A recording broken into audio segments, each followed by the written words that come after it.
Udupi autism society ವಿನೂತನ ಕಾರ್ಯಕ್ರಮವನ್ನು ಹಮ್ಮಿಕೊಂಡಿದ್ದು ಕಲಾ ಸೌರಭ 3 ಈ ವಿಶೇಷ ಕಾರ್ಯಕ್ರಮಕ್ಕೆ ಬನ್ನಂಜೆ ನಾರಾಯಣಗುರ ಸಭಾಭವನ ಸಾಕ್ಷಿಯಾಯಿತು. 10 ವರ್ಷದ ಮಕ್ಕಳಿಂದ ಹಿಡಿದು 70 ವರ್ಷದ ವೃದ್ಧರವರೆಗಿನ ವಿಶೇಷ ಚೇತನರು ವಿವಿಧ ಹಾಡು, ನೃತ್ಯ ಹಾಗೂ ವಿವಿಧ ಪ್ರತಿಭಾ ಪ್ರದರ್ಶನದ ಮೂಲಕ ನೆರೆದಿದ್ದ ಜನರನ್ನು ರಂಜಿಸಿದರು. ವಿಶೇಷ ಚೇತನರಿಗೆ ಸಂಬಂಧ ಎಂಬ ಥೀಮ್ ನೀಡಲಾಗಿತ್ತು. ಅದಕ್ಕೆ ಪೂರಕವಾಗಿ ಬೇರೆ ಬೇರೆ ಪ್ರತಿಭೆಗಳು ಅನಾವರಣಗೊಂಡವು.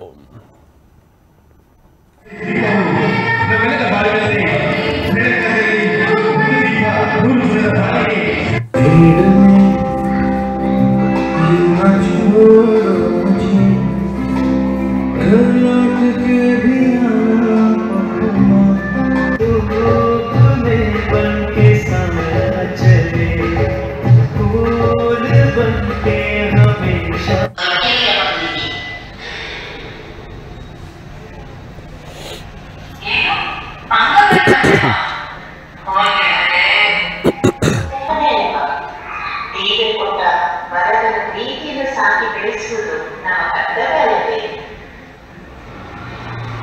ಇಂತಹ